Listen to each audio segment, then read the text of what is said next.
Can we move this up a little bit? That's good. I must excuse myself to work a little bit from notes here. Those of you that know me, that sometimes I start a conversation talking about one thing, but it may then end up talking about trapping gophers or skinning muskrats or doing something that we didn't intend it to take. And especially the kids, they know that from my conversations at school. But it was about a week ago that Pastor Jeff had asked me to come and talk about creation.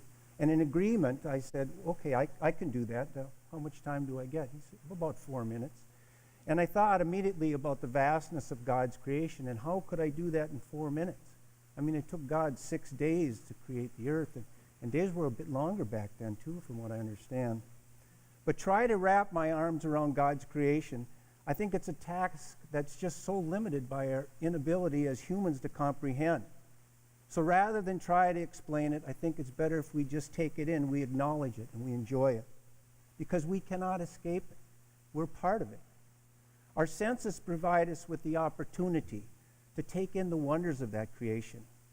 Oh, how our lives are enhanced by the good things we can taste and smell, the foods and beverages.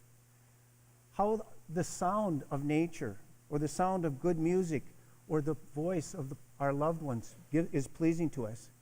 And of course, there are the things we can see.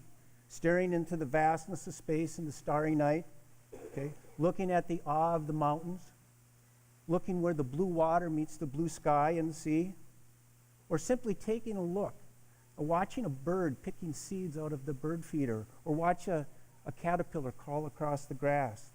These are all things of the awesomeness of God's creation. Well, in my past 60 years on this planet, I've had quite a few experiences, and a lot of blessings have come along with those experiences.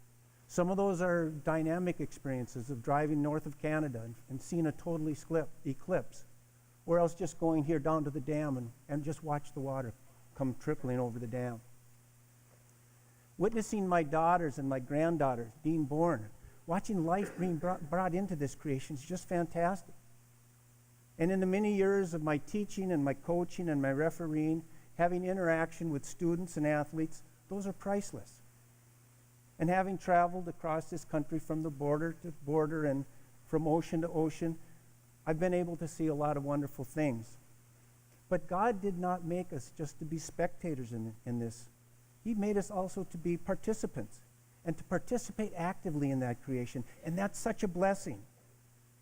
Like many of you, I have a passion for the outdoors and taking part in God's creation in the outdoors. And that goes to athletics and running and fishing and camping and yes, hunting. And Jan can tell you I have a passion for hunting. Well, maybe it's an obsession till I tell you what it is. But I will tell you what, it goes back to, because it's been part of my family for generations and maybe even a century. And I go back to when I was a boy and I could hear the others talking about their experiences about being in the woods. And I go back to once my Uncle Art was talking about going into the woods at night and waking up into God's creation. And God's creation would come alive. And Art would be able to think about that and reflect on how wonderful God's creation was.